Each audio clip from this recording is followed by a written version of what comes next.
Olá, pessoal da terceira série, Integral Colégio Curso. Vamos aí para mais uma aula de História.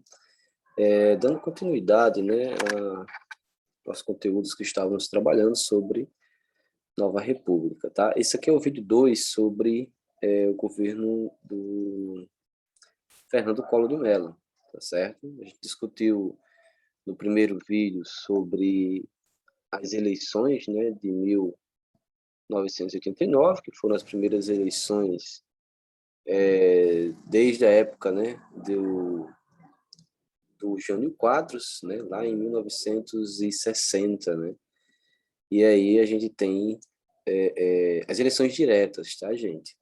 E a gente viu todo o processo que fez com que o Collor, né, saísse vencedor em relação ao Luiz Inácio Lula da Silva, do PT, tá certo?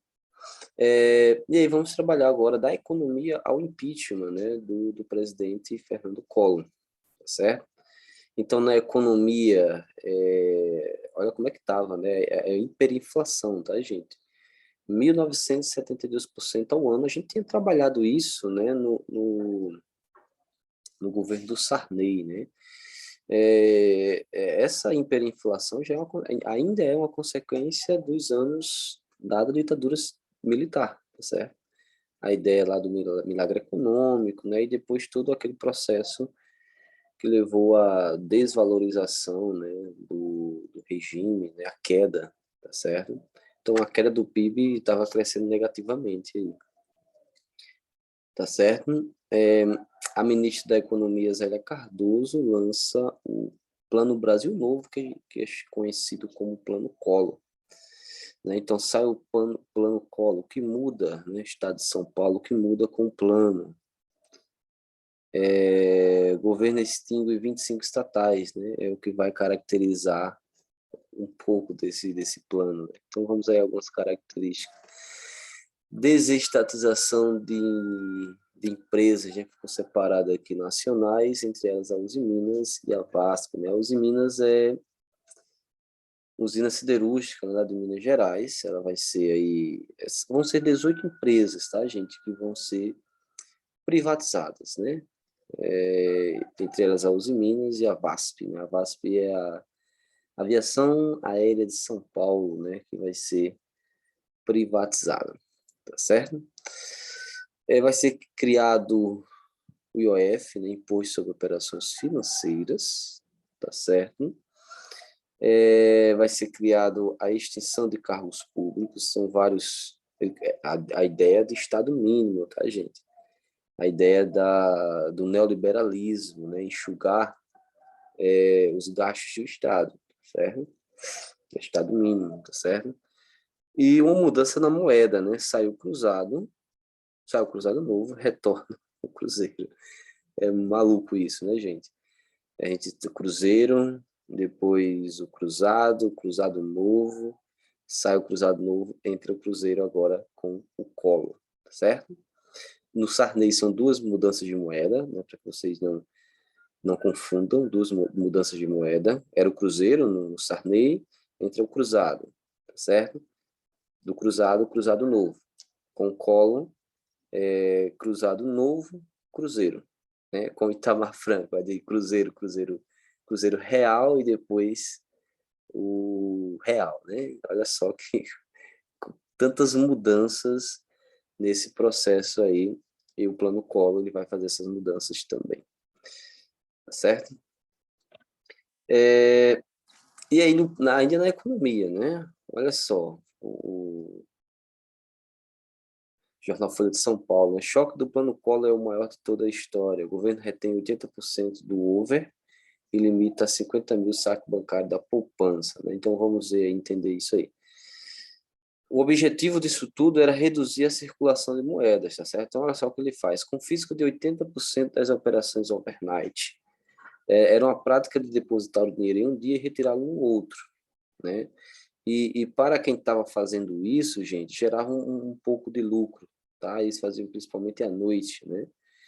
E o que é que o Collor fez? Ele vai confiscar 80% dessas operações que eram feitas, né? Ou seja, o lucro que ia para para quem fazia essas operações, não tava dando tanto lucro assim. 80%, né, dessas operações overnight, né, que gerava lucro para alguém, lógico, né, agora estava sendo confiscado pelo governo, certo? Mas, assim, o que vai mais sofrer críticas, né, e com razão, é o confisco de contas correntes e poupanças acima de 50 mil cruzeiros por um prazo de 18 meses. Então, ou seja, quem tinha em suas contas poupanças e correntes mais de 50 mil cruzeiros foram confiscadas. Só poderia mexer num prazo aí de 18 meses. Enfim, tem gente que ainda está na justiça, né, para receber. Algumas pessoas receberam, outras não. Enfim, olha como é que está se idealizando, está acontecendo, né, na prática aí o governo do Fernando Collor de Mello no seu plano econômico. É aquilo que eu falei para vocês, né? O objetivo era reduzir a circulação de moedas para tentar dar uma valorizada nessa moeda, né? Não é o que vai acontecer, certo? Ó, a consequência, né? Empresas fecharam, classe média teve seus ganhos confiscados. Cadê o poder de compra da classe média se ela não tem dinheiro, né? Se o seu dinheiro está retido, tá certo? Se a classe média, se os donos das empresas não têm como manter suas empresas, aumenta o desemprego, aumenta a população na miséria, aumenta a pobreza, né? Então, olha só o quadro econômico que o Brasil está se encontrando nesse período aí pós ditadura civil-militar, lógico, isso tudo também é uma consequência, e também, lógico, né, que os planos econômicos que foram criados no governo Sarney e no governo Collor são um verdadeiro fracasso, né? O que acontece na realidade é a intensificação, né, da hiperinflação, do desemprego, da pobreza, né, da fome. Olha só o quadro, né, político, econômico e social que o Brasil está, né? E os planos econômicos não estão surtindo efeito. E aí mais uma imagem, né? A mídia que apoia o Collor na sua campanha já começa a criticá-lo, né? Estão mexendo com o bolso desse pessoal, né? Collor bloqueia o dinheiro, né? Então, olha só. O dinheiro sumiu, o Collor tomou posse, baixa um confisco geral e deixa o país em estado de choque, né? Banco Central, né? A mulher chorando, né? Então, é complicado, muito complicado. As pessoas de um dia para a noite estão praticamente sem nada, tá certo? Ainda no plano econômico, sai a Zélia Cardoso, tá certo? E entra o Marcílio Marques, né? Que basicamente ele faz não, a Zélia Cardoso ainda faz o plano Colo 2, estou confundindo aqui, tá? O novo congelamento de preços e salários, fim das operações overnight, né? Então acaba aquelas operações overnight e o confisco delas, né? Lógico. Em 91, Zélia Cardoso deixa a pasta e assume Marcílio Marques, que lança o plano Marcílio, né? Que tem o seu nome. Então ele vai fazer um descongelamento dos preços de forma gradual, vai ser, né, tudo de uma vez. Empréstimo de 2 bilhões, tá? Eu coloquei um D ali, mas são 2 bilhões de dólares com o FMI. Enfim, né? A gente só aumenta a nossa dívida externa. Então, assim, voltando aqui, né? É um fracasso, tá, gente? Não dá certo. As medidas que o Fernando Collor de Mello faz com a Zélia Cardoso, com o Marcílio Marques, não surtem efeito, tá certo? Não surtem mesmo. E aí eu trouxe algumas questões, né? Questão 5, né? 20 anos de plano Collor, né? Vamos acabar com a inflação. E, né, o Collor falando, né? Tem um dragão ali, né? Acho que é o mercado, né? Durante sua campanha eleitoral, Fernando Collor de Mello prometia modernizar o país e liquidar com a nossa inflação. Entretanto, como ironiza Chad, assim, esses pacotes econômicos não foram bem sucedidos. A respeito do Plano Collor, conjunto de medidas a fim de revitalizar nossa economia, que foi divulgado logo no dia seguinte da sua posse, ocorrido em 15 de março de 90, é correto afirmar que, então, com relação ao plano Collor, primeiro, tá, gente? Instalou o congelamento imediato de preços de produtos básicos, acompanhando de gradual liberalização de salários, como também retomava o padrão monetário do cruzado. Não que a questão do cruzado, ele volta ao cruzeiro, né? Então, letra A não é, tá certo? Estabeleceu o tabelamento dos preços dos principais gêneros alimentícios de consumo, mas permitiu a livre negociação de salários, que beneficiou a classe trabalhadora. Olha só, que beneficiou a classe trabalhadora, né? Em um governo neoliberal como o do Collor, é difícil, né? E a questão do tabelamento de preços, que também não existiu, foi o congelamento, né? Ao contrário.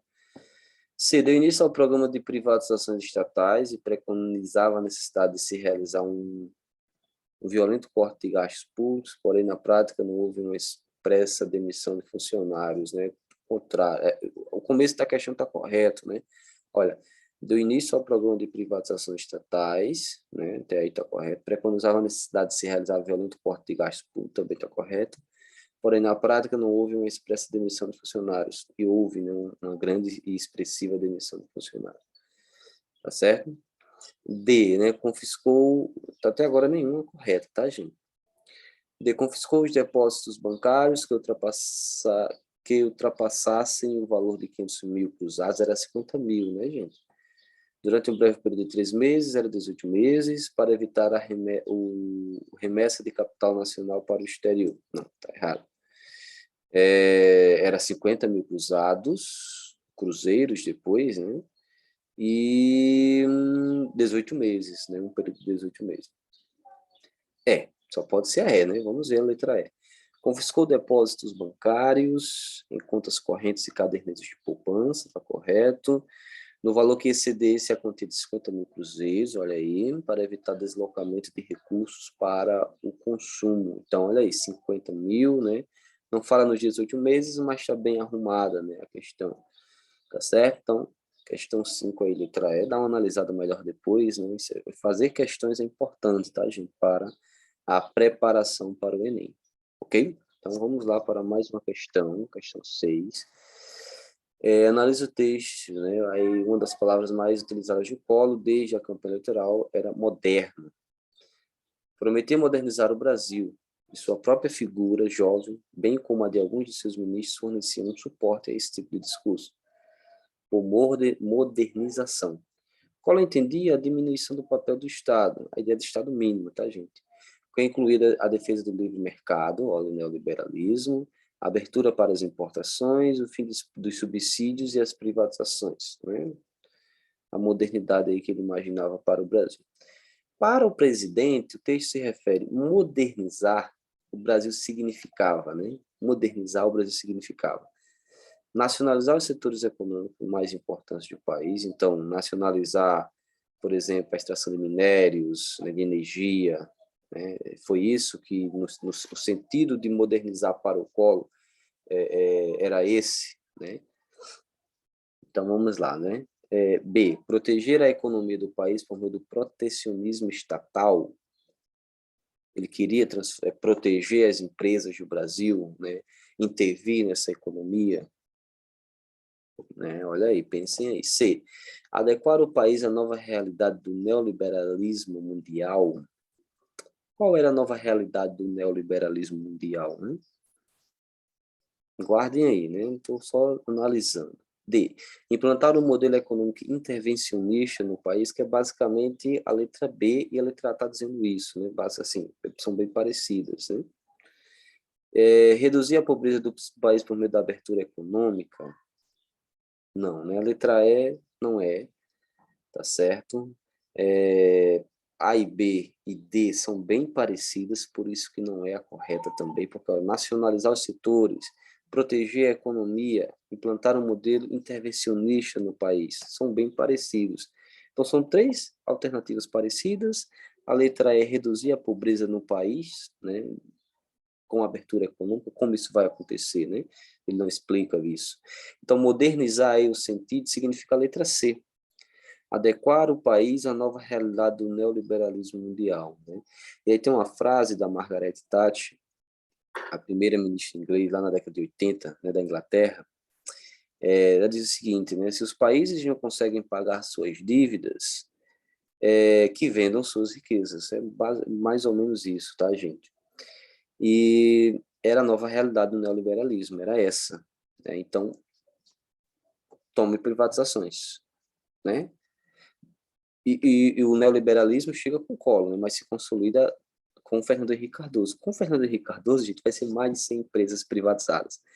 Com o Collor, só 18, né? Então, olha só como isso acontece, né? Se adequar à nova realidade do neoliberalismo mundial é a letra C, né? Questão 6.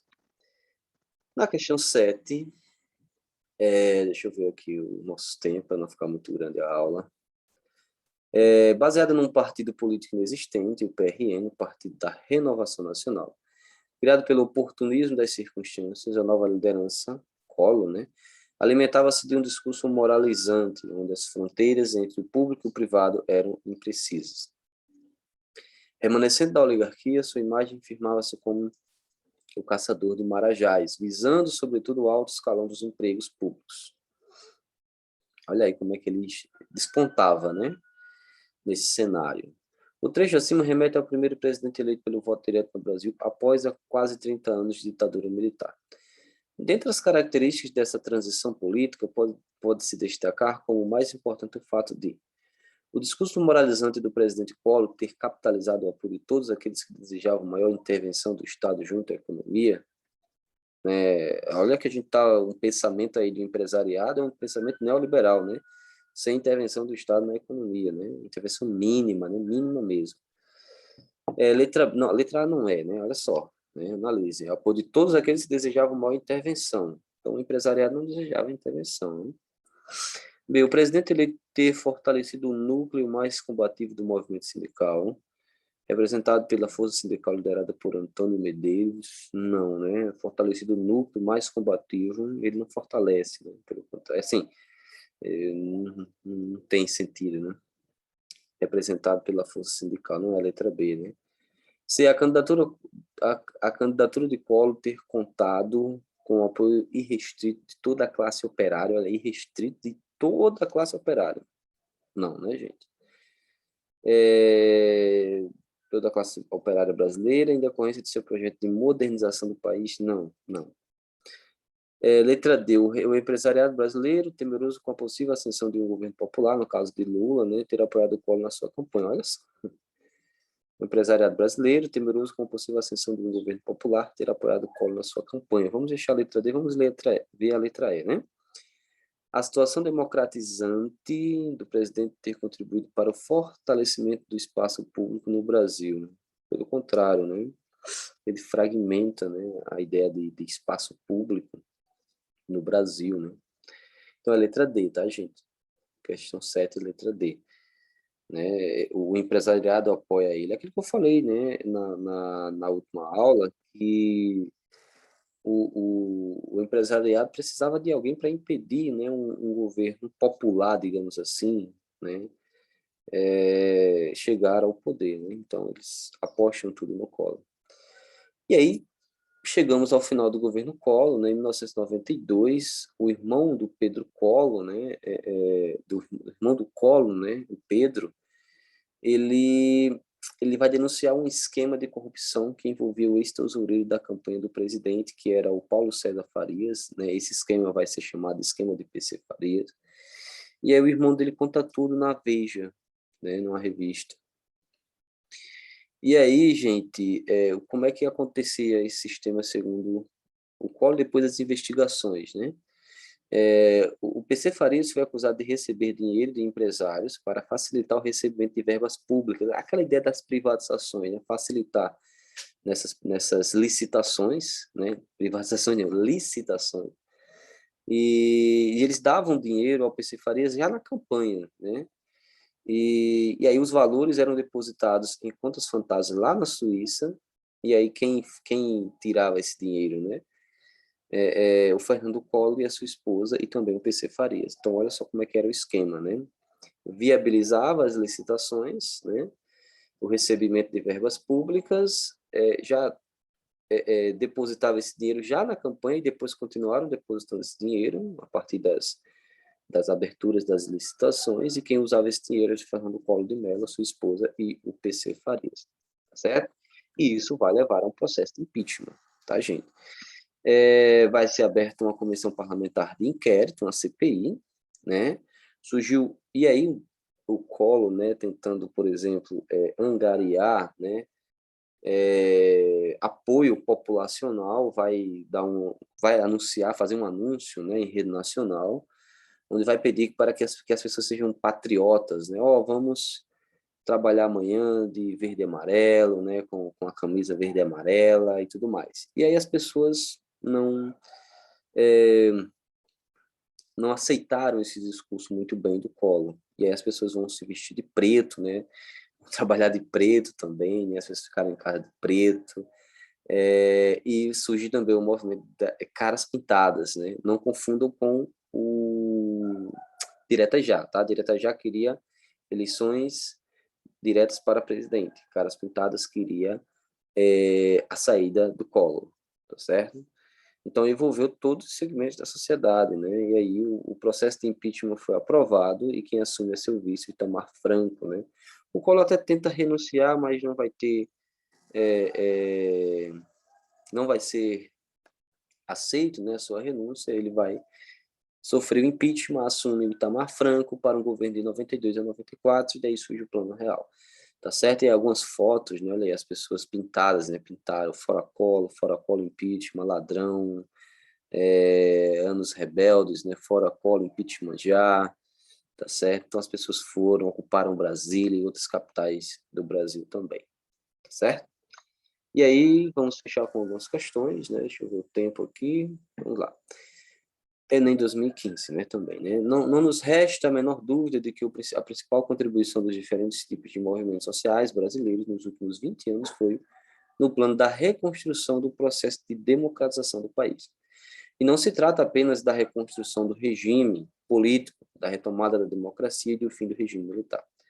Trata-se da reconstrução ou construção de novos rumos para a cultura do país, do preenchimento de vazios na condução da luta pela redemocratização, constituindo-se como agentes interlocutores que dialogam diretamente com a população e com o Estado, né? A Maria Glória Gon, né?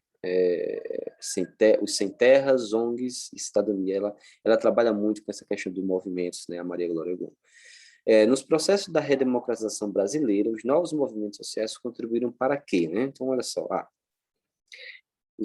os movimentos sociais, tá, gente? Diminuir a legitimidade dos novos partidos políticos. Os movimentos sociais queriam diminuir a legitimidade, né?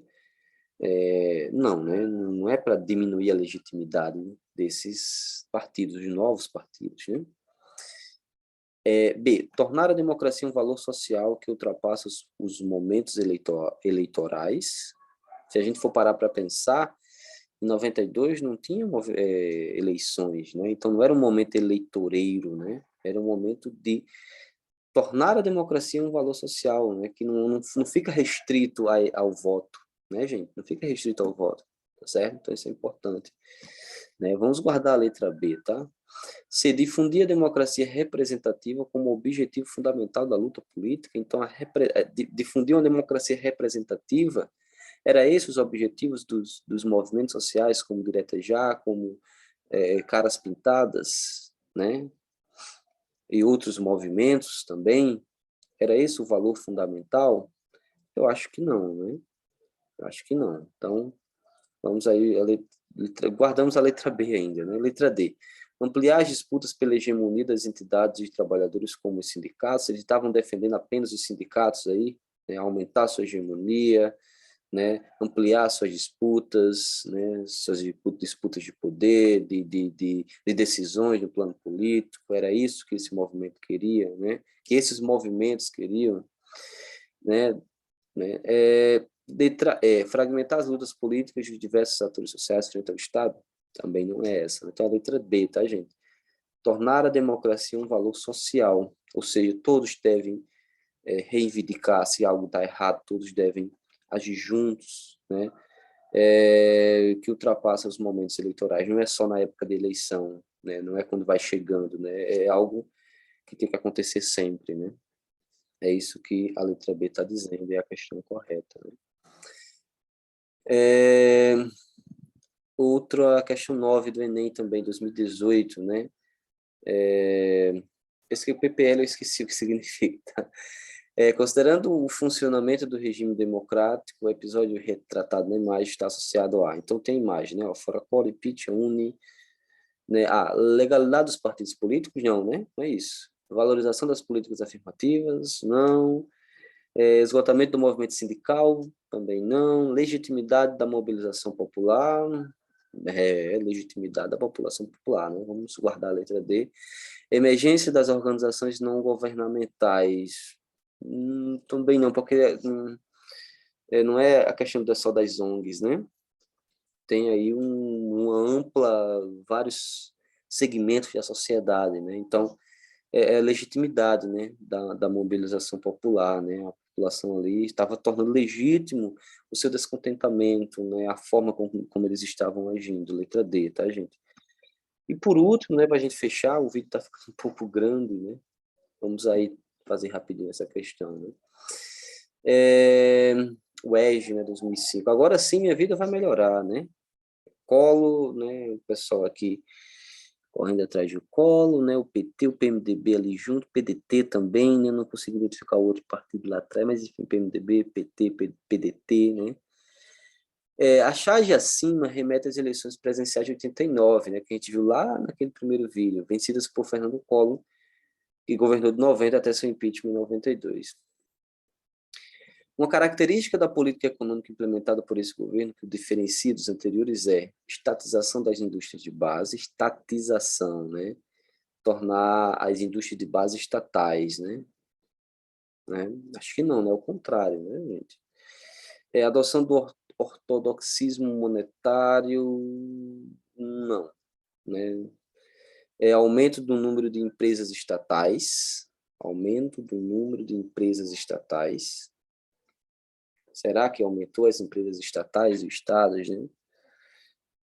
Acho que não, né? Abertura da economia aos produtos estrangeiros, né? Tava chegando, né? Assim, não é que estava chegando, mas assim, teve uma maior caracterização, né? Dessas empresas, tá, gente?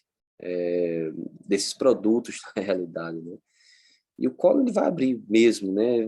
A abertura para o capital estrangeiro, né? É o neoliberalismo que vai chegando aí no Brasil, né?